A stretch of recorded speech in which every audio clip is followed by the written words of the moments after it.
Première histoire, l'histoire de Shanna. C'est une histoire particulière parce qu'elle la raconte limite 5 minutes après l'avoir vécue. Elle nous dit qu'elle faisait une soirée d'entreprise pour des clients et le personnel d'un hôtel de luxe. Tout le monde a fait la fête et elle est partie se coucher aux alentours de 3h30 du matin.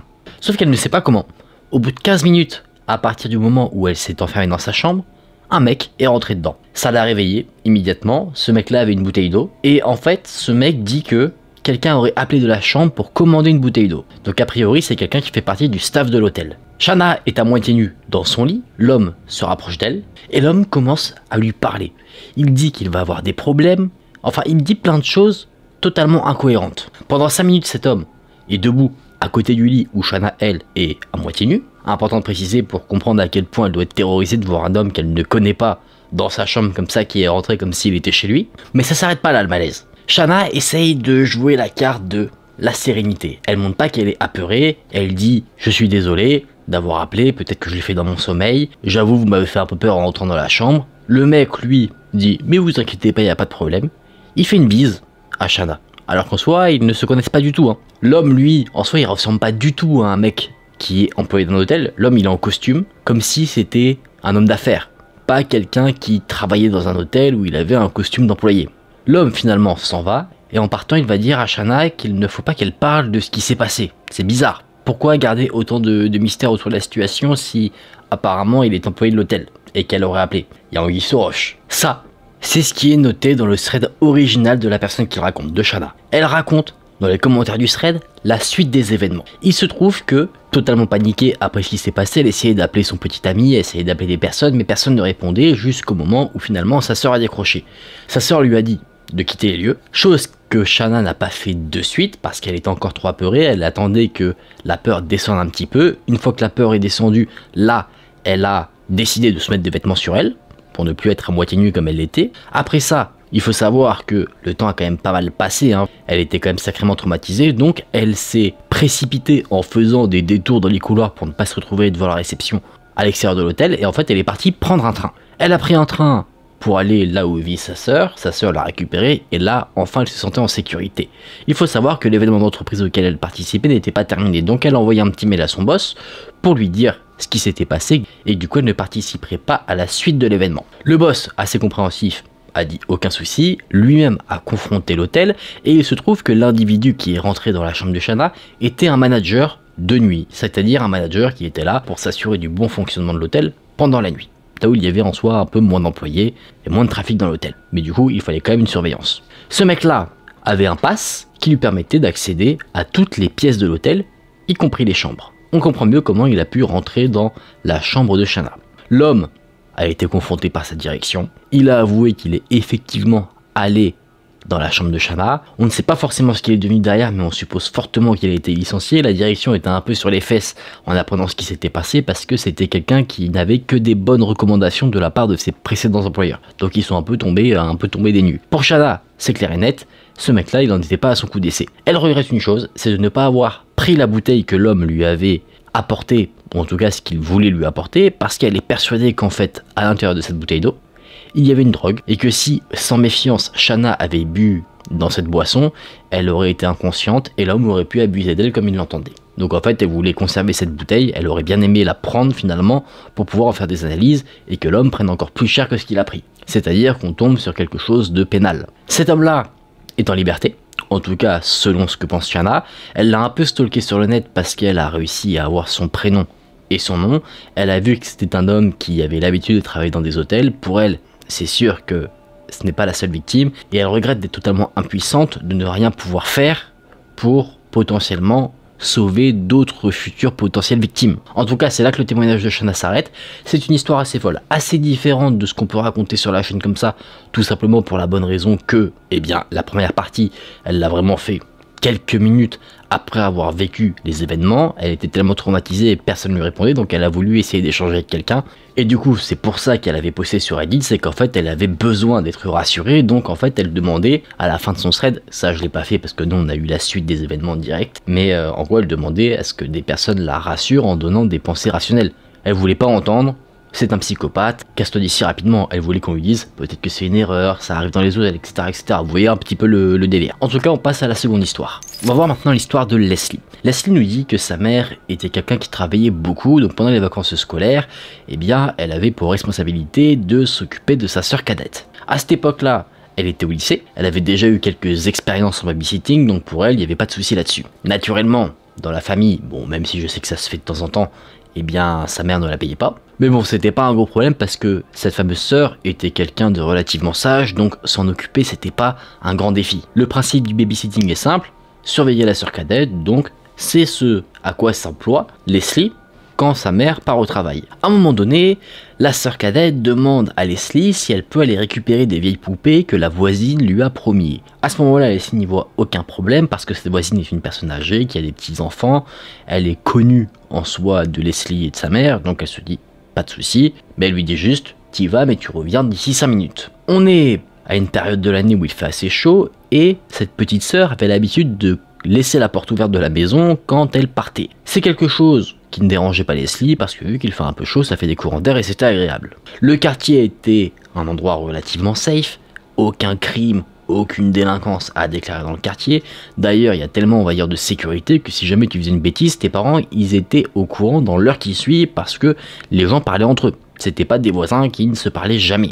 Alors que la sœur cadette est partie chez la voisine, Leslie décide d'aller faire un petit tour au petit coin. Ça arrive, on est humain. Dans la maison de Leslie, il y avait 2 salles de bain. Une au rez-de-chaussée et une à l'étage. Elle se trouve au rez-de-chaussée et pendant qu'elle est au petit coin, elle entend la porte qui claque et sa sœur est donc rentrée et elle monte directement les escaliers pour aller à l'étage.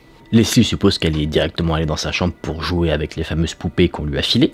Donc Leslie termine son affaire, elle se lave les mains et elle se repose devant la télé. Elle a une petite curiosité, c'est de savoir à quoi ressemblent les poupées que la vieille dame a données à sa sœur. Du coup, Leslie l'appelle par son prénom, sauf qu'elle n'a aucune réponse. Elle entend simplement des bruits de jouets. Elle se dit donc que la petite est très certainement très occupée à jouer, donc Leslie se dit qu'elle va la laisser tranquille et elle reste donc devant la télé. Leslie était tellement omnubilée par la télé qu'à un moment donné, elle n'a même pas regardé que sa sœur était debout en face d'elle. Elle est omnubilée, donc on va dire que les éléments, peut-être qui pourraient éveiller l'attention sur certaines choses, ne lui sautent pas aux yeux. Par exemple, elle n'a pas entendu sa sœur descendre. Et si sa sœur n'était jamais montée? Là, ça devient chelou. Leslie demande à sa sœur ce qu'elle veut, pourquoi elle attend debout comme ça devant elle, et sa sœur va lui dire avec des yeux assez écarquillés qu'il y a quelqu'un à l'étage. Leslie la croit pas, elle rigole, elle dit mais qu'est-ce que tu dis? Sauf qu'elle commence à prendre la chose au sérieux quand elle voit que sa sœur est réellement effrayée. Leslie s'assure que sa sœur ne rigole pas, et sa sœur lui dit que elle, quand elle est revenue, la porte qu'elle avait laissée ouverte était fermée. Elle a montré également une boîte de poupées qui était au niveau de la porte arrière de la maison, et du coup, là Leslie elle se dit ça pue.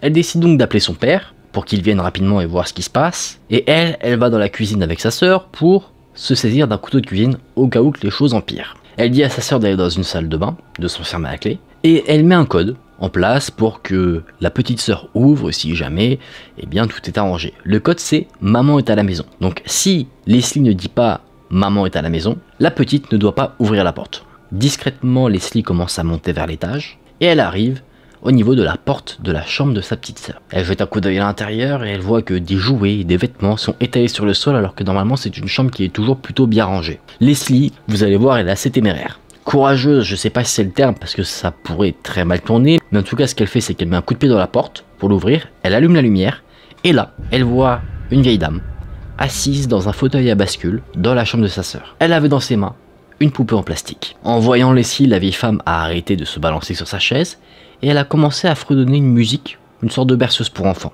Il y avait quelque chose de terrifiant chez cette vieille femme. Déjà le fait que cette vieille femme faisait comme si le bébé en plastique qu'elle avait entre les mains était bien réel. Mais c'était pas ce qui était le plus terrifiant selon Leslie. Ce qui était le pire, c'était le sourire qu'elle avait.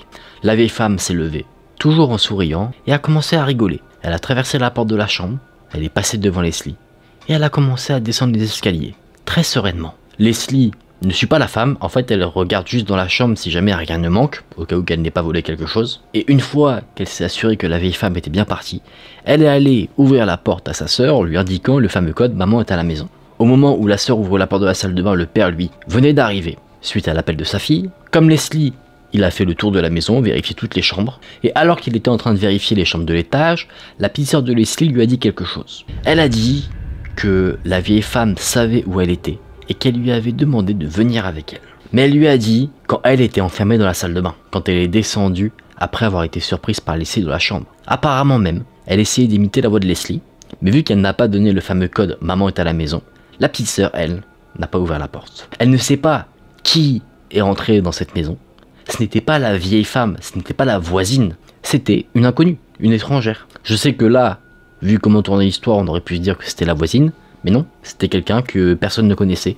Qu'est-ce qu'elle voulait faire? Très certainement kidnapper la petite sœur de Leslie, je pense. On a quelqu'un qui ne devait pas avoir toutes les cases au niveau de la tête, parce que pour agir de la sorte, alors qu'elle a été prise en soi en flagrant délit, ça fait peur, ça fait très peur. C'est bête, hein, parce que les vieilles femmes, ça peut faire partie des choses de la vie qui ont l'air le plus innocentes, mais dans certaines situations, c'est tout l'inverse. On va voir maintenant l'histoire de Cathy. Cathy nous dit que c'est une fille banale, tout ça pour dire que quand elle sort avec ses amis, elle y va pas en se disant « je vais me faire draguer, je vais me faire kidnapper, on va me tourner autour tout le temps ».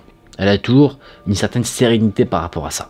Bon, on va pas se mentir, elle a une vision un peu négative d'elle-même, c'est-à-dire que elle se dit que moi de toute façon je suis pas quelqu'un d'intéressant, donc si je sors les gens ne vont pas s'intéresser à moi. En tout cas, elle nous dit qu'elle aime bien aller dans un bar local, elle s'y rend régulièrement, quasiment tous les jours. Là-bas, elle ne boit pas d'alcool, elle se prend juste un petit coca avant de rentrer chez elle. C'est juste histoire de prendre un peu l'air, de sortir comme ça et de décontracter après des dures journées. Elle va là-bas, après le travail, elle n'y va pas avec un groupe d'amis, elle prend son petit coca, comme ça fait vraiment une coupure entre le moment travail et le moment détente où elle rentre chez elle. Et alors qu'elle était occupée à boire son petit coca et en confectionnant un petit pendentif qu'elle fabriquait elle-même, eh bien quelqu'un a essayé de lui parler. Elle a été très surprise parce qu'elle généralement essaye de faire profil bas, mais en tout cas ce quelqu'un qui était un homme s'est assis à la table juste en face d'elle. Il a commencé à interpeller Cathy, à essayer de lui parler, lui demander ce qu'elle faisait dans la vie, ce genre de choses. Elle répond, mais elle n'entame pas une conversation assez ouverte, elle dit pas je fais ça, ça c'est mon travail, et toi tu fais quoi? Elle répond assez, non pas sèchement, mais elle laisse pas la place à la conversation de continuer. Je sais pas si vous voyez un petit peu ce que je veux dire. Cathy s'est enfilé 3 coca, donc au bout d'un moment quand tu bois beaucoup de soda, t'as envie d'aller au petit coin, c'est ce qu'elle fait. Elle prend son sac et son téléphone, et elle y va. Elle revient quelques minutes plus tard, et elle se rassoit à la même table, et elle continue de travailler sur son petit pendentif. Elle a appelé une serveuse, elle demande un autre coca, bien qu'il lui en restait un petit peu dans son verre précédent, mais elle avait une règle, c'est que si jamais elle quittait une table où il n'y avait pas de surveillance, eh bien elle en recommandait un nouveau, elle n'allait pas boire dans un verre qu'elle avait laissé là, sans surveillance au cas où. Plutôt habile comme pensée. Alors que la serveuse débarrasse la table où est assise Cathy, elle enlève ses verres qui sont vides et le verre, on va dire, qu'elle a laissé sans surveillance, donc c'est-à-dire avec une moitié de coca dedans encore, l'homme là, qui s'était assis en face d'elle, commence à s'énerver. Il dit que c'est du gaspillage, qu'elle n'avait pas commandé une autre boisson, qu'il fallait qu'elle finisse celle qu'elle avait déjà devant elle. Cathy ne comprend pas trop, elle demande en quoi ça le concerne. L'homme balbutie quelques raisons. Il dit que ça fait du travail à la serveuse en plus sans raison, ce genre de choses. Il essaye même de convaincre la serveuse de ne pas remplacer le verre, et du coup, agacée par la situation, Cathy dit « Bah écoute, si t'es pas content, tu le bois et on n'en parle plus. » Sauf que, là l'homme, il a été surpris. C'est comme si genre il avait été pris de court, du coup il sait pas trop où se mettre, et rapidement, il se casse, il prend la fuite. Cathy parle un peu avec la serveuse, elle dit que c'est bizarre la situation quand même, il y a un truc qui allait pas avec ce mec. Mec qui n'a pas pris la fuite à l'extérieur du bar, il s'est juste déplacé ailleurs, donc Cathy dit à la serveuse de prévenir le barman, de garder un œil sur cet homme au cas où. La boisson est vidée dans un évier, et Cathy finalement ne reprend pas un soda, elle prend un verre d'eau. Cathy est rentrée chez elle, et on passe au lendemain. Lendemain, comme à son habitude, Cathy s'est rendue au bar, et là elle a appris que l'homme avait été arrêté. Il se trouve que le barman s'était embrouillé avec lui. L'homme, qui avait abordé Cathy, avait été surpris en train de glisser quelque chose dans le verre de quelqu'un. Une fille, vous vous doutez sûrement de quelle drogue il devait s'agir.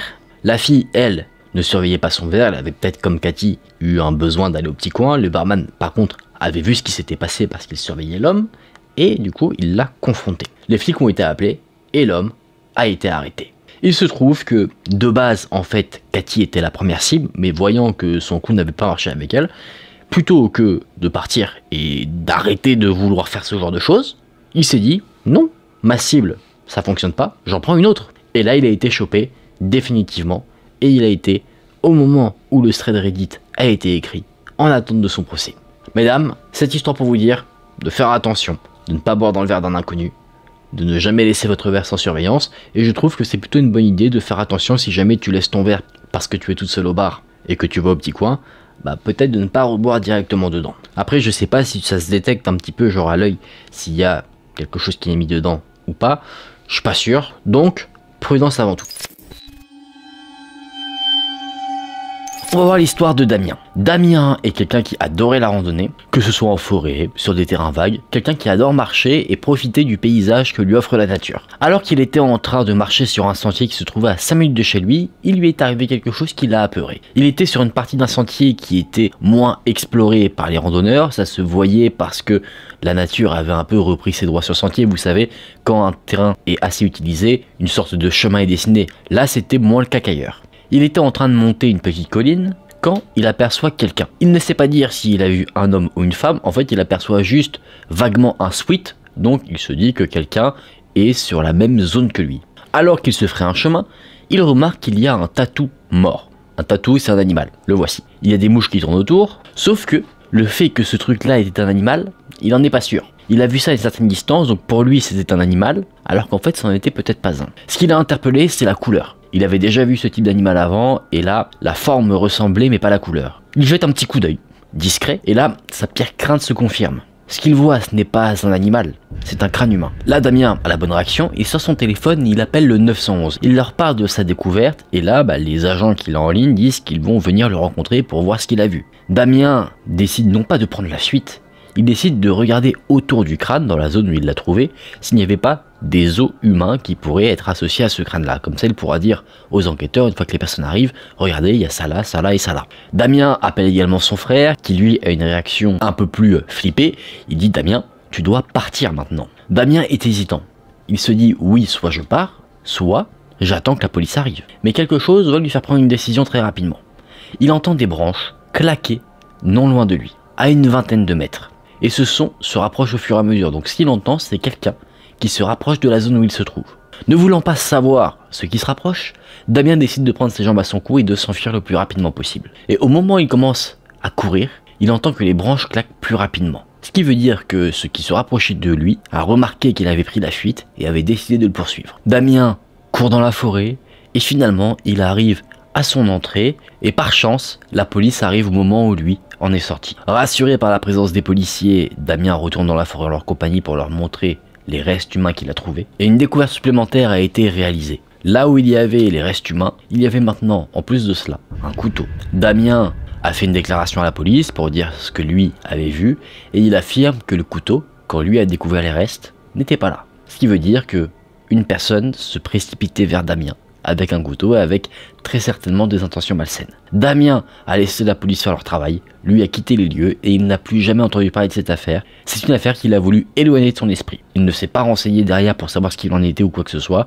Pour lui, il avait fait cette découverte, ça avait déjà été suffisamment traumatisant, il s'est dit c'est fini pour moi. Aujourd'hui, Damien pratique toujours son activité de randonneur, mais cette fois-ci, plutôt que d'y aller les mains vides, il prend toujours avec lui de quoi se défendre dans son sac. Sacrée histoire, hein. Je pense que je pourrais faire une compile d'histoires en forêt, histoire de bien vous dégoûter et que vous n'y mettiez plus jamais les pieds. Ce serait sadique de faire ça quand même. Mais une bonne idée quand même. Maintenant on va voir l'histoire de Layla. Layla raconte une histoire qui lui est arrivée il y a des années. À ce moment-là, elle avait 10 ans et elle avait une petite sœur qui en avait 5. Tout a commencé quand sa mère est devenue amie avec une femme du nom de Ina. Elles s'étaient rencontrées à l'église et en plus de ça, le hasard fait bien les choses. Il se trouvait que cette fameuse Ina était la voisine de Layla. Mais pas la voisine en mode elle vivait dans le quartier. Sa maison se trouvait vraiment juste à côté de la sienne. La mère de Layla et Ina se sont très vite bien entendues. À force d'entendre des conversations, Layla a compris que Ina était dans une relation assez compliquée avec son ex-mari, qu'elle avait une fille qui avait à peu près l'âge de Layla. Donc, il y avait quand même certains points communs qui matchaient entre la mère de Layla et Ina. D'où le fait qu'elles se soient entendues très vite. On pourrait se dire que là, il n'y a rien d'anormal. Mais Layla nous dit que, sans savoir réellement pourquoi, depuis sa rencontre avec Ina, elle ne l'aime pas. Elle n'arrivait pas à être détendue en sa présence. Malheureusement pour Layla, de temps en temps, sa mère l'emmenait chez Ina pour que les deux mères puissent parler entre elles et que Layla joue avec la fille d'Ina. Layla, elle aimait pas du tout ça, elle aimait pas cette situation, mais elle n'arrivait pas à savoir pourquoi. C'est au bout de 2 mois que les choses ont commencé à devenir assez étranges. Au début, c'était juste Ina, qui venait dans le domicile de Layla et de sa mère, comme ça à l'improviste, comme si c'était chez elle, mais pas forcément qu'en journée. Parfois elle venait même tard, en soirée, ou même la nuit. Parfois même, elle appelait la mère de Layla, bon ça peut arriver, mais ça arrivait quand même assez régulièrement pour demander des conseils, sur ses relations, ou simplement pour se confesser, genre dire qu'elle a passé une mauvaise journée, ce genre de choses. La mère de Layla était quelqu'un d'assez compréhensif, du coup elle acceptait ce comportement, bien qu'elle le trouvait quand même assez particulier. Ce que la mère de Layla trouvait également assez étrange, c'est que Ina venait parfois à des heures assez tardives, et c'est un truc que tu fais pas. Tu viens pas à l'improviste comme ça chez quelqu'un à des heures assez avancées dans la soirée. Et du coup, cette situation-là, au bout d'un moment, ça saoule les gens. Donc, la mère de Layla a commencé petit à petit à s'éloigner d'Ina parce que cette situation-là, au bout d'un moment, ça la rendait assez mal à l'aise. On pourrait penser que la situation se désengorgeait petit à petit. Layla et sa sœur n'allaient plus chez Ina. Elle disait non à leur mère quand elle voulait les emmener. La mère elle-même, d'ailleurs, allait de moins en moins chez son amie. Donc on pourrait se dire que là, bon, une amitié s'est créée, une amitié va se briser, ou en tout cas, au début, elles étaient assez proches, et puis bon, la vie fait que, ou les comportements font que les gens s'éloignent, sauf qu'il s'est passé quelque chose d'assez particulier. Et quand je dis particulier, c'est flippant. Layla était en route pour l'école. On était à la fin du printemps, donc vers la fin de l'année scolaire. En plus, on a les beaux jours et tout. En tant qu'enfant, Layla était plutôt contente. Vous savez, parfois, quand t'es à l'école, quand il fait beau, il fait bon, et bien les professeurs ils sont un peu plus gentils sur la durée de la récréation par exemple. Et du coup Layla c'est quelque chose qu'elle adorait, en plus elle savait que l'année scolaire allait bientôt se finir, donc elle était aux anges. Elle est donc en route pour se rendre à l'école, elle y allait toute seule parce que l'école n'était pas très loin, et peu de temps après son départ elle a vu sa voisine, Ina, qui attendait au bord de la route comme si elle attendait quelqu'un. Là, pas de jugement précipité, elle peut attendre quelqu'un, mais bon, le passif quand même que Layla avait avec cette femme, on va dire le fait qu'elle ne la sente pas, ça faisait qu'elle trouvait quand même ça assez étrange, alors qu'en soi il n'y a pas forcément de truc creepy que Ina peut faire à ce moment-là. Mais elle a un sentiment de malaise par rapport à ça, ça faut le garder en tête. Layla essaye de passer rapidement parce qu'elle ne veut pas entamer la conversation avec sa voisine, elle a peur en fait d'être confrontée à une conversation gênante, c'est-à-dire aborder le sujet de pourquoi, en gros, sa famille a arrêté de la voir. Du coup, elle passe devant elle, elle lui fait une sorte de signe de tête et lui dit bonjour en le marmonnant, et elle accélère un peu sa cadence. Sauf que Ina a rattrapé Layla, et elle lui a dit un truc que de 1 tu dis pas à un enfant, et de 2 qui n'a aucun sens dans la situation actuelle. Tu vois, il n'y avait pas de conversation ou quoi, vous allez comprendre par rapport à ce qu'elle a dit. Ce qu'elle a dit c'est, tu savais que mon mari me battait? Tu vois, c'est chelou de dire ça à un enfant, quand en plus tu parles même pas du sujet, tu vois. Genre tu vois une personne passer, tu lui dis pas, au fait tu sais que machin. Bizarre. Ça a choqué Layla. Et ce qui l'a choqué, c'est pas le contenu de la phrase. C'est pas le fait que l'ex-mari d'Ina la battait, parce que ça elle le savait, elle avait déjà entendu des conversations que Ina avait eues avec sa mère. Ce qui l'a choqué, c'est la manière dont elle le dit. Parce qu'elle l'a dit comme si elle posait une question anodine. Comme si elle disait, t'as vu, il fait beau aujourd'hui.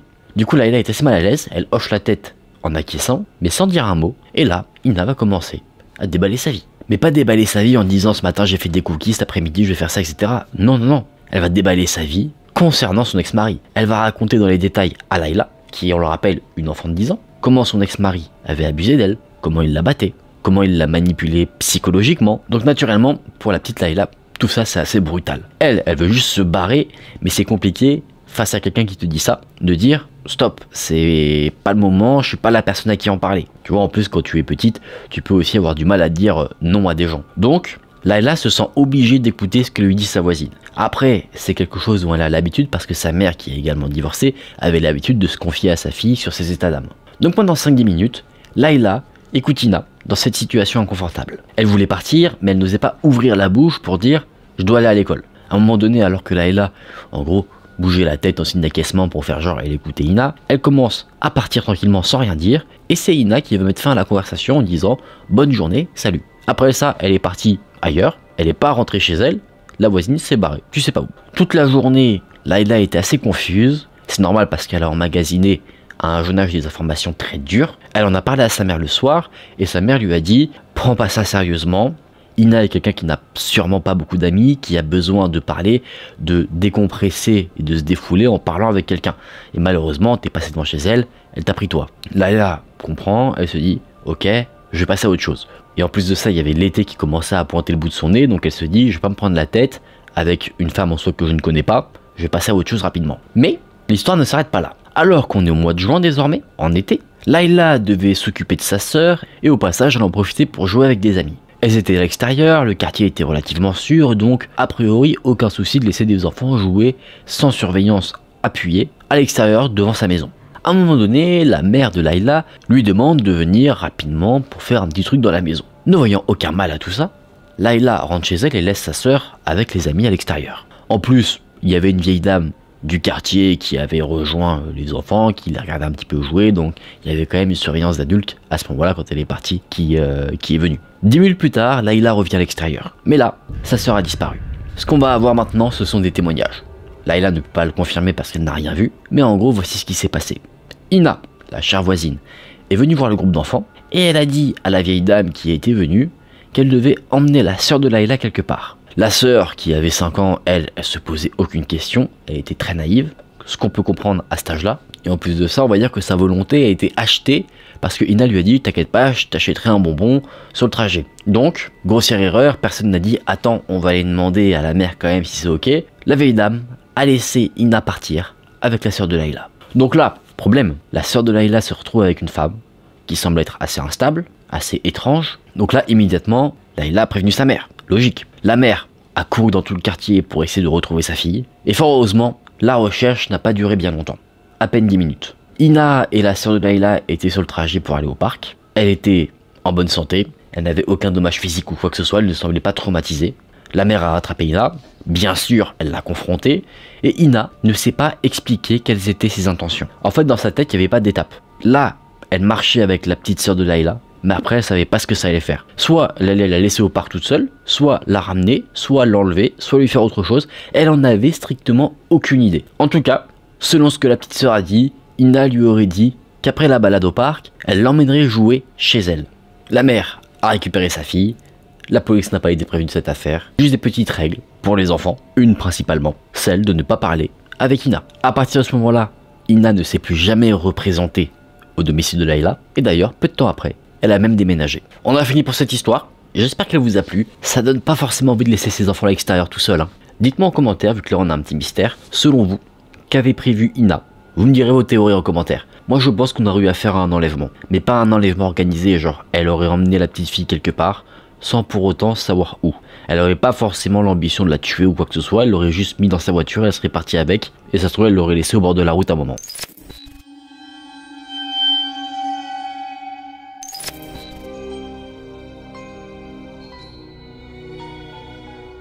Il y avait un jeune garçon du nom de Kenneth qui avait déménagé dans une nouvelle ville avec ses parents parce que son père avait eu un nouvel emploi. Là où il avait déménagé, c'était dans un appartement qui se trouvait au sommet d'un bâtiment. Du coup, quand lui il revenait d'école, il devait prendre l'ascenseur pour se rendre au sommet, c'est-à-dire au 25e étage. Ça en fait du trajet en ascenseur. Et on peut comprendre que t'es pas envie de prendre les escaliers. Sauf que, au bout de quelques jours d'utilisation de cet ascenseur, Kenneth a commencé à ressentir un sentiment assez particulier, assez étrange. Il avait un mauvais pressentiment dans l'ascenseur. En fait, il avait l'impression qu'il était observé. Il avait l'impression d'entendre des voix, des murmures quand il était dans l'ascenseur, pas ailleurs. Un soir, alors qu'il rentrait de l'école, il a aperçu d'autres enfants qui vivaient dans le même bâtiment que lui. Ils avaient quelques années en plus que lui, ils étaient un peu plus vieux, et Kenneth a immédiatement remarqué que les jeunes ne prenaient pas l'ascenseur. Avant que les jeunes empruntent l'escalier, Kenneth les a interpellés pour leur demander pourquoi ils ne prenaient pas l'ascenseur. Les jeunes ont répondu à Kenneth qu'il y avait des rumeurs qui circulaient entre les enfants qui vivaient dans le bâtiment. Apparemment, l'ascenseur était hanté. Ils témoignent de la même chose que ressentait Kenneth, c'est-à-dire qu'il y avait des enfants qui avaient entendu des sons, qui se sentaient mal à l'aise dans ce lieu-là. Ils disent même que un enfant a disparu, pas à l'extérieur du bâtiment, mais bien dans le bâtiment en lui-même, et que ses parents, attristés par sa disparition, ont déménagé. Donc impossible d'aller leur quémander des informations. Alors qu'il a entendu tout ce que racontaient les jeunes plus vieux que lui, Kenneth commençait à avoir des nœuds à l'estomac, il commençait à avoir de plus en plus peur. En plus de ça, l'enfant qui a disparu n'a jamais été retrouvé. Les adultes pensent qu'il a été kidnappé dans le bâtiment par quelqu'un qui n'y vivait pas. Apparemment la police est toujours sur l'affaire. Mais les enfants, eux, suspectent que le responsable de cette disparition ne soit pas quelqu'un forcément fait de chair et de sang, ou en tout cas qu'elle est liée à l'ascenseur. Et du coup, c'est pour cette raison principalement que les enfants plus vieux que Kenneth n'empruntent jamais l'ascenseur. Du coup, ayant un peu peur, Kenneth, il ne prend pas l'ascenseur, il décide de prendre les escaliers avec les jeunes garçons. Il arrive au sommet du bâtiment, épuisé, parce que 25 étages à pied dans un escalier, ça peut faire vite souffler. Il retrouve sa mère dans son appartement, et là il lui raconte l'histoire que les jeunes garçons lui ont racontée. Sa mère ne le croit pas trop, elle rigole, elle lui dit « Mais non, il n'y a rien de tout ça, ce ne sont que des rumeurs, des petites légendes que les enfants aiment se raconter entre eux pour se faire peur, que elle-même elle prend l'ascenseur et qu'il n'y a rien du tout. » Néanmoins, ça ne rassure pas Kenneth pour autant. Lui, il a toujours un peu peur de l'ascenseur. Du coup, autant que possible, il prend toujours maintenant les escaliers. Mais il y a un petit bémol avec les escaliers, c'est que lui étant au sommet, à chaque fois qu'il revient, ça le claque. Mais bon, il se tient à cette petite règle qui s'est fixée de toujours prendre les escaliers. La seule fois où il prend l'ascenseur, c'est quand son père ou sa mère est avec lui, parce qu'il se dit que tant que ses parents sont avec lui, il ne craint rien. Un soir, Kenneth est revenu d'un entraînement de football, donc il était déjà assez fatigué physiquement. Trop fatigué pour pouvoir prendre les escaliers. Donc là, il s'est dit, exceptionnellement, je vais prendre l'ascenseur. Il arrive dans l'entrée de son bâtiment, et là, bonne nouvelle pour lui, il voit sa mère de dos qui attend que l'ascenseur arrive. L'ascenseur s'ouvre, la mère rentre, et rapidement, Kenneth la rejoint. Les portes se referment, et là, Kenneth se rend compte que les lumières de l'ascenseur ne fonctionnent pas. Donc il est dans le noir complet. Kenneth n'est pas très rassuré, il a un peu peur, mais il se dit, ma mère est là, c'est bon, ça va être tranquille. Alors que l'ascenseur est en train de s'élever vers le 25e étage, Kenneth entend des bruits étranges venir des parois de l'ascenseur. Apeuré, il dit « Maman, est-ce que t'as entendu ça ?» Il n'a pas de réponse de sa mère, mais l'ascenseur, lui, continue de faire de plus en plus de bruit. Un bruit qui pourrait s'apparenter à un rire démoniaque. C'est un son que Kenneth connaît bien, c'est le type de son qu'il entendait quand il prenait l'ascenseur auparavant, donc il dit à sa mère « Maman, tu vois, c'est ce son-là dont je te parlais. » Et là, un frisson parcourt son corps quand il a une réponse, mais pas d'une voix douce qui correspondrait à celle de sa mère, mais d'une voix assez rauque, qui lui dit « Tu penses vraiment que je suis ta mère ?» C'est là que cette histoire s'arrête, on peut déclarer officiellement Kenneth comme le deuxième garçon qui va disparaître dans l'ascenseur. J'aime bien cette histoire, vous me direz en commentaire si maintenant vous allez avoir peur de prendre l'ascenseur dès que vous entendez un son étrange qui vient des murs alors qu'en soi c'est juste que l'ascenseur est un peu vieux.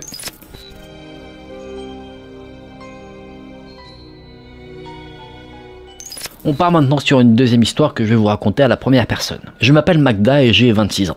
Je travaille dans un bureau en ville, mais j'aime bien le week-end partir loin de la ville pour m'aérer l'esprit et ne plus avoir ces sons ambiants quotidiens. Heureusement, j'ai une petite résidence dans une petite ville qui se situe juste à côté d'une forêt. Parfait pour se dépayser. Mais là, je vais vous dire pourquoi j'ai arrêté de faire ça. Après une semaine difficile au travail, j'avais besoin de repos. Donc, comme à mon habitude, je me suis dit que j'allais aller dans ma petite résidence. Je suis rentré chez moi après le bureau, j'ai fait mes valises, j'ai tout mis dans la voiture et je suis parti rapidement. Quand je suis arrivé au village, on était déjà le soir. Il était déjà assez tard, j'étais assez fatigué de mon long trajet, donc je suis vite allé me coucher pour me reposer. Au milieu de la nuit, j'ai été réveillé par un son.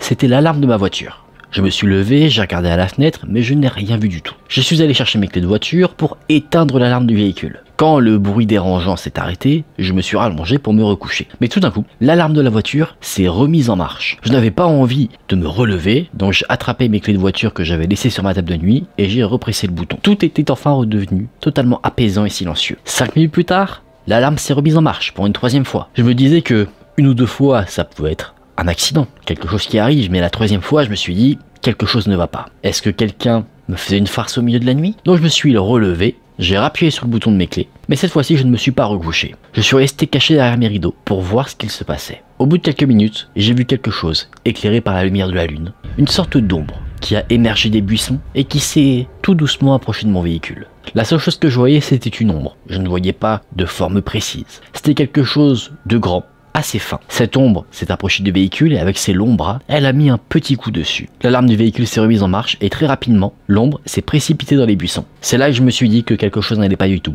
et j'ai commencé à avoir peur. J'ai éteint de nouveau l'alarme du véhicule et je suis resté là encore une fois à regarder. L'ombre est ressortie des buissons, mais cette fois-ci, plutôt que d'aller vers le véhicule, elle s'est approchée du portail de ma résidence. J'étais paralysé par la peur. Je n'arrivais pas à bouger. D'un côté, je me dis que j'aurais dû faire quelque chose, mais mon cerveau était confus, rempli de pensées totalement paniquantes. Qu'est-ce que c'est? Qu'est-ce que cette chose me veut? Est-ce qu'il va partir? Un frisson parcourait mon corps, de ma tête jusqu'à mes pieds. Mon cœur battait rapidement, et je me suis dit que je devais reprendre le contrôle de mon corps. J'ai réussi et je me suis précipité en bas des escaliers, parce que ma chambre se trouvait à l'étage, et j'ai recherché une fois au rez-de-chaussée quelque chose pour me défendre. Alors que j'allais allumer les lumières du rez-de-chaussée pour mieux voir, je me suis stoppé sur place. L'ombre se trouvait à ma fenêtre. Le visage appuyé contre la vitre, comme si elle cherchait à savoir s'il y avait quelqu'un ou non dans la maison. Je me suis immédiatement caché derrière le canapé et je jetai quelques coups d'œil. C'est là que j'ai compris quelque chose. Tout ce qui s'est passé avec la voiture n'était pas un accident. C'était pour me leurrer, me piéger, pour que je sorte à l'extérieur voir ce qu'il se passe. Je n'arrivais pas à retirer mes yeux du visage hideux de cette chose qui patientait à la fenêtre. Enfin, j'arrivais à en voir un peu plus. La peau était colorée comme des cendres, il y avait des cicatrices partout, ses yeux étaient petits et totalement noirs. Il n'y avait pas de nez, mais simplement 2 orifices, à sa place. Aucune lèvre, des dents pointues, totalement jaunies, et j'arrivais à entendre la respiration de cette chose au travers de la fenêtre. Une respiration très lourde. Je savais que cette chose-là n'allait pas s'en aller comme ça. Après avoir patienté devant la fenêtre, j'ai entendu la chose bouger jusqu'à la porte d'entrée. J'ai vu que la chose essayait de passer ses doigts sous la porte d'entrée. J'ai ensuite vu la poignée bouger, et moi, j'essayais de ne pas me faire entendre, de ne pas me faire voir. Je me disais que si la chose savait que j'étais là, et que je l'avais remarqué, elle ne partirait jamais. Cette chose a commencé à faire des sons étranges, pas des sons qu'un humain pourrait faire, mais plus des sons d'animaux, comme un chien énervé. J'ai commencé à pleurer, de panique. Je suis resté là pendant longtemps, je ne sais pas combien de temps précisément, mais ce que je sais, c'est que je me suis évanoui. Quand je suis revenu à moi, la chose était partie. La porte était toujours verrouillée. Tout semblait totalement normal. Tout était silencieux, comme s'il ne s'était rien passé. Je ne me suis jamais senti aussi apaisé de ma vie, après avoir vécu toute cette panique. Je me suis précipité à l'étage, j'ai regardé au travers de la fenêtre et j'ai vu qu'il faisait jour, et qu'il n'y avait rien dehors. J'ai décidé de saisir ma chance. J'ai attrapé mes clés de voiture et sans emballer mes affaires, je me suis précipité vers mon véhicule pour partir. Je suis allé dans la voiture, j'ai fermé la porte à clé, et j'ai fui le village aussi rapidement que possible. Je ne me suis pas arrêté de conduire jusqu'à ce que j'arrive dans la ville où je travaillais. Quand je suis rentré à mon appartement, j'ai allumé la radio, et j'ai entendu un bulletin d'information qui annonçait quelque chose de tragique, qui m'a apeuré. Le journaliste disait que, dans le village dans lequel je me trouvais, le corps de 2 femmes avait été retrouvé, totalement mutilé et laissé à moitié enterré dans un marais. Je suppose que la chose qui était venue me voir avait finalement réussi à trouver ce qu'elle était venue chercher. C'est là que cette histoire s'arrête. On peut associer ça à quelque chose de réel en soi. On peut se dire, c'est pas une créature, ça peut être quelqu'un de déformé et tout, hein, ça peut marcher. Après, la personne peut être tellement apeurée que ce qu'elle a vu, en soi c'était un être humain, mais elle l'a associé à une créature tellement elle était paniquée. Je pense que c'est quelque chose de possible. On peut partir sur de la fiction, quelque chose d'assez chelou, ou on peut partir sur quelque chose d'assez réaliste. Et c'est ça qui est cool avec cette histoire-là précisément, je trouve.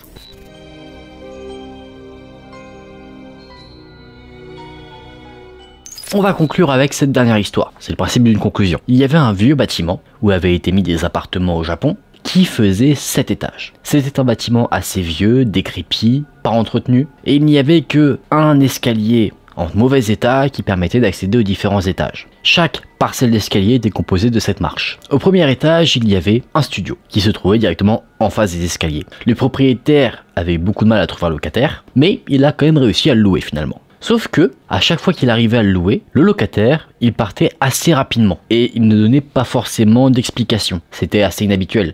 Tu vois, au bout d'un certain nombre d'années, tu peux te dire la personne part, ok c'est bon, mais si la personne reste une semaine et elle se casse comme ça et que tout le monde fait ça, tu peux te dire il y a un problème. Un jour, un jeune homme est venu visiter l'appartement dans l'objectif de le louer. C'était quelqu'un qui faisait ses études, donc il n'avait pas forcément beaucoup d'argent. L'appartement était très petit, mais le propriétaire n'en demandait qu'un faible loyer, donc ça convenait parfaitement au jeune étudiant. Il y a donc emménagé. Le premier jour où le jeune homme est allé dans l'appartement était un lundi, quand il y a emménagé. Alors qu'il était en train de dormir, le jeune homme a été réveillé par une voix qui venait de l'extérieur de son appartement, donc de la cage d'escalier. C'était une voix qui ressemblait à la voix d'un enfant qui avait un écho dans l'escalier. Cette voix disait « Je suis sur la première marche de l'escalier ». Le jeune homme se demande ce qu'un enfant peut faire à cette heure-ci au milieu de la nuit dans l'escalier, mais il était trop fatigué pour aller checker ce qui se passait. Donc, il s'est rendormi. La nuit suivante, il a été réveillé de nouveau par la même voix qui disait cette fois-ci « Je suis sur la seconde marche de l'escalier ». Le mercredi, pareil, et cette fois-ci elle dit « Je suis sur la troisième marche de l'escalier ». Là, ça interpelle le jeune étudiant. Il saute donc de son lit, il va ouvrir la porte, et là il se rend compte qu'il n'y a personne dans l'escalier. Là, une pensée assez ennuyeuse traverse son esprit, il se dit « Et si cet escalier était hanté ?» Et ces événements se sont passés en continu. À chaque nuit, la voix du jeune garçon semblait de plus en plus proche. À la dernière nuit, parce que vous vous en doutez, ça fait une sorte de décompte, le jeune étudiant, il est paniqué. On est la nuit du dimanche, le jeune homme se dit « Je vais peut-être déménager », mais il se dit aussi « Non, je dois être courageux, je n'aurai pas peur d'une voix fantomatique ». Et au milieu de la nuit, il entend quelque chose. Il entend des grattements sur sa porte. Il entend la voix qui dit « J'ai atteint la 7e marche de l'escalier ». Un frisson parcourt le corps du jeune étudiant parce qu'il entend sa porte d'entrée qui était verrouillée s'ouvrir dans un grincement. Le lendemain matin, le propriétaire est venu toquer à la porte du jeune étudiant pour collecter le loyer. Il n'a eu aucune réponse, donc voulant voir si tout va bien, alors qu'il y avait un rendez-vous prévu en soi pour collecter le loyer, il décide d'utiliser son double pour rentrer dans l'appartement. En y entrant, il a découvert le corps du jeune étudiant, sans vie, et sur son visage il y avait une expression de terreur. Immédiatement, le propriétaire a appelé la police a examiné le corps, mais on n'a pas pu déterminer précisément les causes de sa mort. C'est comme si il était mort de peur. On dit qu'aujourd'hui l'appartement en question est toujours vacant, et qu'en fait, tous les anciens locataires avant l'incident avec le jeune étudiant sont partis à chaque fois avant la fin du décompte. Ils seraient partis parce qu'ils avaient trop peur de ce qui aurait pu se passer une fois que la voix aurait atteint le 7e étage. Maintenant on le sait, il n'y a que 2 personnes qui savent ce qui se passe quand la chose arrive au 7e étage. Le jeune étudiant maintenant décédé et la chose qui monte à chaque fois l'escalier. C'est là que l'histoire s'arrête. J'aime bien celle-là. J'aime bien, ça me fait penser un peu, je sais pas si vous connaissez cette histoire là, le truc là, allô Lola, je suis dans le salon, et tu sais, ça c'est un truc que tu racontes à quelqu'un, à l'oral, et en fait tu dis, je suis dans le truc, je suis dans la cuisine, dans la chambre, et à la fin tu fais, genre, allô Lola, je suis là, et là tu lui gueules dessus, et le mec il va faire, ouais, il va avoir peur. J'ai mal joué la peur, je sais, je suis pas acteur dans l'âme non plus.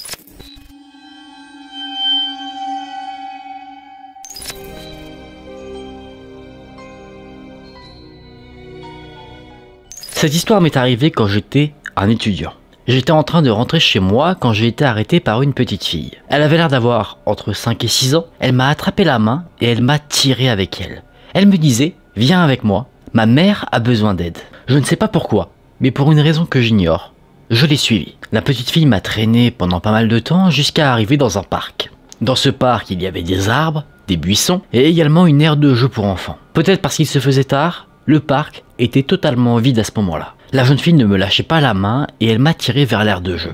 Rapidement, j'ai remarqué une femme, assise sur un banc, en dessous d'un arbre. De là où je me trouvais, je ne pouvais pas voir son visage, parce que les branches de l'arbre couvraient son visage. La petite fille a dit avec une voix très douce à sa mère, « Maman, j'ai ramené quelqu'un ». Mais la femme sur le banc n'a pas bougé. De derrière les branches, je l'ai entendu dire, « Je suis navré, c'est ma fille ». Et en entendant sa voix, des frissons ont parcouru mon corps. Je ne sais pas quoi, mais quelque chose me mettait mal à l'aise. Je sentais que quelque chose n'allait pas du tout. Après avoir entendu les mots de la mère de la jeune fille, je n'avais qu'une envie, l'envie de partir très loin et rapidement. La petite fille a dit « Viens jouer avec moi » et elle a commencé à courir vers l'aire de jeu pour enfants. Sa mère, avec une voix assez monotone, a répété « Je suis navré, c'est ma fille » et je ne pouvais toujours pas voir son visage. Ça me rendait nerveux et le fait qu'elle soit assise dans une position étrange me rendait également d'autant plus nerveux.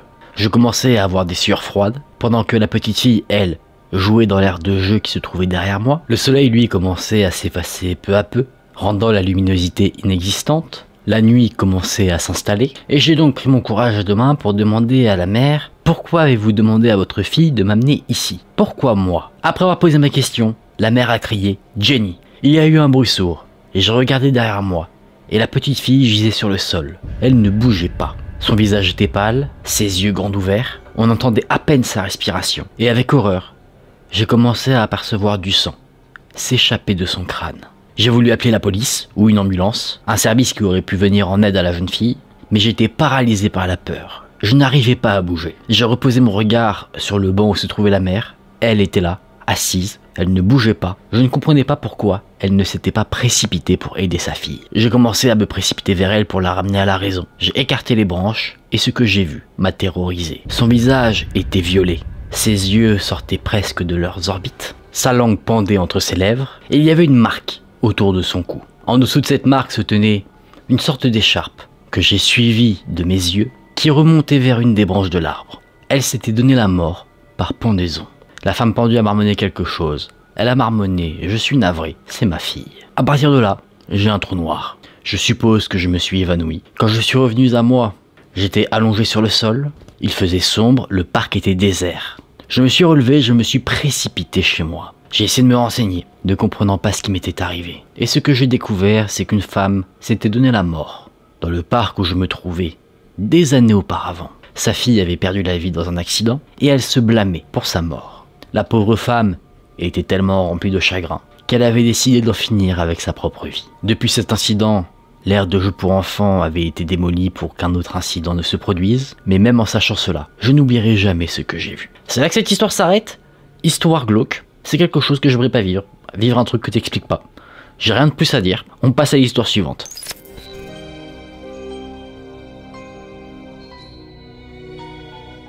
Il y avait une vieille maison en piteux état dans l'Ohio. Cette maison était la propriété d'un homme qui y avait vécu pendant des années. Cet homme était devenu vieux et il s'appelait Herman Deluse. Pendant très longtemps, d'aussi loin que les gens peuvent se souvenir, il avait vécu dans cette maison totalement seul et il n'en sortait pas beaucoup. Il sortait uniquement pour faire ses provisions, faire des courses, mais c'est tout. Le vieil homme ne s'est jamais attelé à rénover sa maison ou à l'entretenir au fil du temps, ce qui fait qu'elle tombait petit à petit, au fur et à mesure des années, en lambeaux. On avait l'impression que cet homme était quelqu'un de riche, qui avait beaucoup d'argent, mais personne ne l'a jamais vu travailler, donc des spéculations. Des rumeurs ont commencé à naître concernant la provenance de la fortune de cet homme.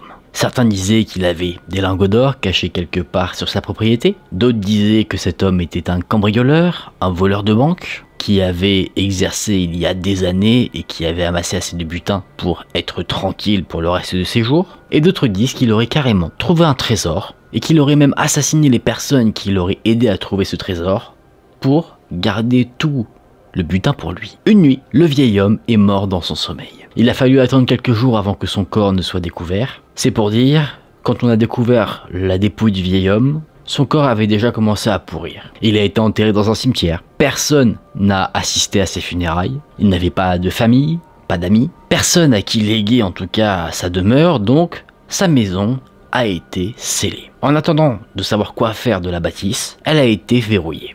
Tout ce qui était à l'intérieur de la demeure a été laissé tel quel, dans le même état et au même endroit qu'au moment où le vieil homme est mort. Quelques nuits plus tard, après le décès de l'homme, un jeune adolescent était en train de rentrer chez lui. Il pleuvait énormément et à un moment donné, le jeune garçon s'est retrouvé devant la maison qui a été verrouillée. Voulant se mettre à l'abri, il a décidé d'escalader le portail de la maison pour s'abriter sous le porche. Il attendait que la tempête passe, mais alors qu'il était en train de patienter, il a vu une lumière. Une lumière qui venait de l'intérieur de la maison. Donc curieux, il a décidé de jeter un coup d'œil au travers d'une des fenêtres. Il a été surpris de voir à l'intérieur de la maison un vieil homme tenir une bougie. En voyant cette figure presque fantomatique s'approcher de la fenêtre, le jeune homme a eu peur. Il a poussé un petit cri et il s'est enfui à toute vitesse. Il ne s'est pas arrêté de courir jusqu'à ce qu'il arrive chez lui, là où il se sentait en sécurité. Une fois qu'il est rentré chez lui, ses parents lui ont demandé qu'est-ce qui pouvait autant l'affoler, et le jeune garçon a dit qu'il avait vu le vieil homme de Luz. Le père, assurément, dit que ce vieil homme est décédé, il est enterré, et le jeune garçon était au fait de tout cela.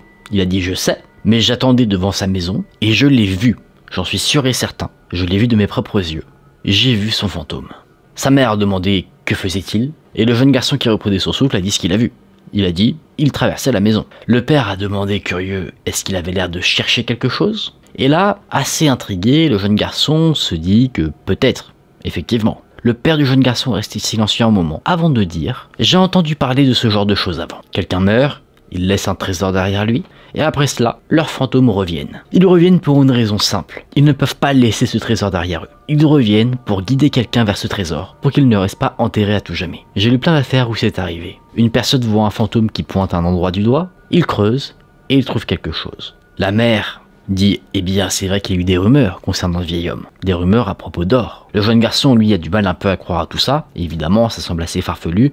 Lui il essaye plutôt de reprendre son souffle et de se calmer, il dit qu'il a eu peur, qu'il pensait limite faire une crise cardiaque sur place, et le père voulant le rassurer lui dit « ne t'inquiète pas mon garçon, les fantômes ne peuvent pas te blesser.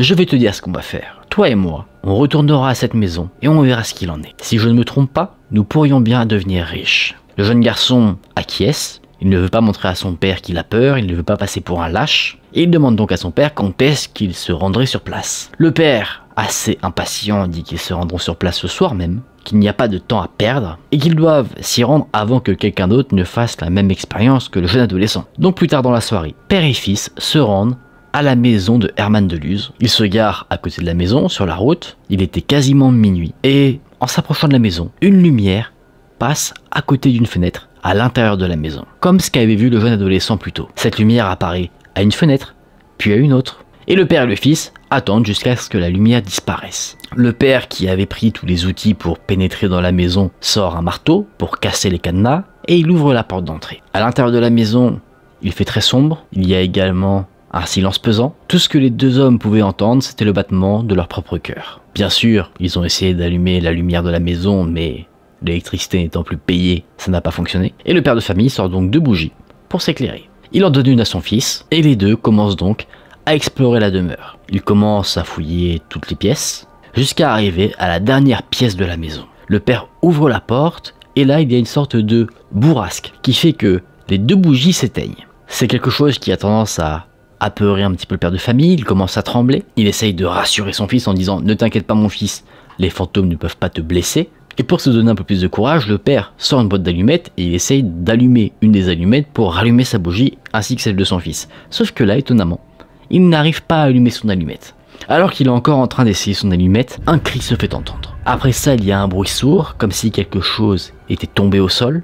Le fils est paniqué, il veut s'enfuir, le père le retient, il lui dit « T'inquiète pas mon fils, laisse-moi juste allumer une bougie pour qu'on y voit mieux ». Il prend donc une deuxième allumette, et là, il arrive à allumer sa bougie. C'est là qu'il se rend compte que l'allée où il se trouve est déserte, et que son fils a disparu. Il regarde un peu derrière lui, il se dit que peut-être son fils est allé dans la dernière pièce, il s'y précipite, sauf que la pièce est vide. Il voit juste sur un mur un large trou. Il regarde à l'intérieur et il voit qu'il y a plusieurs lingots d'or. Il a un élan de bonheur, il se dit qu'enfin il va être riche, mais là, alors que le sentiment principal qui l'occupe est de la joie, il pose ses yeux par terre et là il voit son fils, allongé sur le sol. Le fils tient un lingot d'or dans la main, sauf que quelque chose ne va pas. Les cheveux du fils sont totalement blancs, son teint très pâle, et il a une expression sur son visage de terreur, comme s'il était en train de crier de panique, mais qu'aucun son ne sortait de sa bouche. Le père s'est mis sur ses genoux, a touché le visage de son fils, sauf qu'il était glacial, encore plus froid qu'un glaçon. C'est là qu'il s'est rendu compte d'une chose, c'est que son fils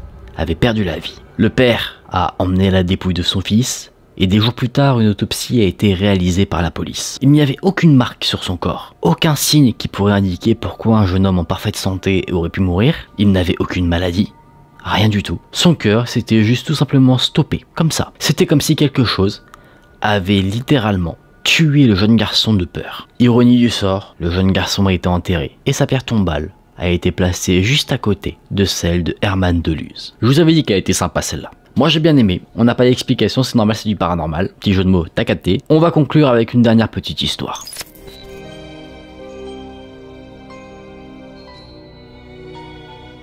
Quand j'étais petit, mes parents vivaient dans un bâtiment qui avait 14 étages. Comme beaucoup de bâtiments, il n'y a pas de 13e étage. Ça passait du 12e au 14e. Dans l'ascenseur, il y avait bien un bouton pour le 13e étage, mais ce bouton ne fonctionnait pas parce qu'il n'y avait pas de 13e étage dans le bâtiment. Il y avait deux autres enfants qui vivaient dans le bâtiment, Terry et June. On avait le même âge, on allait à la même école, donc on avait sympathisé et on avait l'habitude de jouer le soir ensemble. Un jour, alors qu'on attendait que nos parents reviennent à la maison, on a décidé d'explorer le toit du bâtiment où nous vivions. On a pris l'ascenseur, on allait au 14e étage et ensuite on a pris les escaliers pour se rendre sur le toit. Au bout d'un moment, on en avait marre, on s'ennuyait, donc on a décidé de reprendre les escaliers pour reprendre l'ascenseur et partir. Quand on était à mi-chemin, June s'est rendu compte qu'elle avait oublié quelque chose. Elle avait laissé sa veste sur le toit. On était dans l'ascenseur déjà, donc elle a appuyé sur le bouton stop et a appuyé sur le bouton du 14e étage. Sauf que d'un coup, l'ascenseur s'est stoppé net, alors qu'il était déjà reparti un petit peu vers le 14e étage. La porte de l'ascenseur s'est ouverte,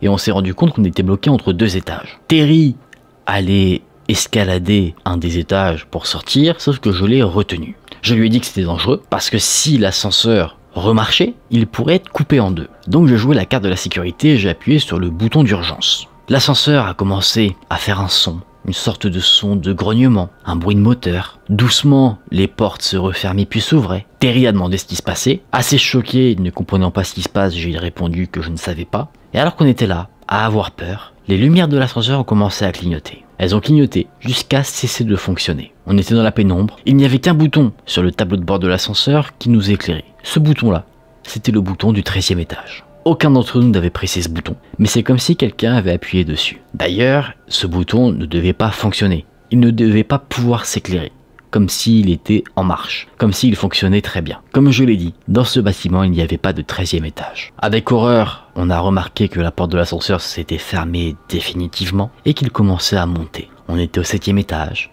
et il montait au 8e, au 9e, au 10e, jusqu'à atteindre le 13e étage. Il y a eu un son de métal. Les portes de l'ascenseur se sont ouvertes, et là, on était toujours dans la pénombre. Nous trois étions tétanisés, et c'est là que, comme si ça venait de loin, nous avons entendu un bruit. Ce bruit, c'était comme si quelqu'un tapait avec une barre de fer contre le mur. Ça venait de loin, mais ça se rapprochait. Ce son s'est ensuite tu pendant quelques minutes. Nous pensions que nous allions repartir, mais après ça, un son encore plus proche de nous s'est fait entendre. C'était un son comme si quelqu'un se traînait sur le sol. Le son se rapprochait de plus en plus.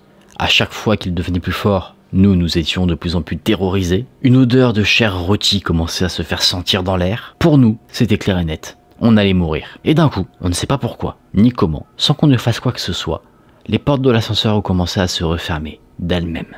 Dès que les portes se sont refermées, on a entendu un bruit sourd sur les portes, comme si quelqu'un avait tapé de toutes ses forces sur les portes de l'ascenseur. L'ascenseur a craqué, comme si les rouages commençaient à refonctionner normalement. Et il a continué ce qu'on lui avait demandé initialement, c'est-à-dire de descendre. Quand les portes se sont ouvertes de nouveau, nous étions au rez-de-chaussée. Mon père était là, à attendre. Il venait de rentrer du travail, et quand je l'ai vu, je me suis précipité dans ses bras. Je me demande encore ce qui s'est passé, et je me demande également ce qui se serait passé si mon père n'avait pas appelé l'ascenseur au moment précis où le son était au plus près de nos oreilles. Très chaud cette histoire. Ce truc là du 13e étage, je l'ai déjà abordé dans des légendes urbaines. Alors je sais plus des légendes urbaines de quel pays, mais c'est un truc qui est déjà ressorti. Le truc où il y a un étage qui manque. J'avais déjà raconté des histoires là-dessus, mais c'est un truc assez connu. Donc peut-être qu'il y a plein d'autres expériences de personnes qui ont vécu un truc comme ça en lien avec un fameux 13e étage qui n'existe pas. Vous me direz en commentaire si vous aussi vous connaissez ce genre d'histoire. Moi ça me parle en tout cas. C'était pas celle-là précisément que j'avais vue et que j'avais racontée en vidéo, c'était une histoire totalement différente.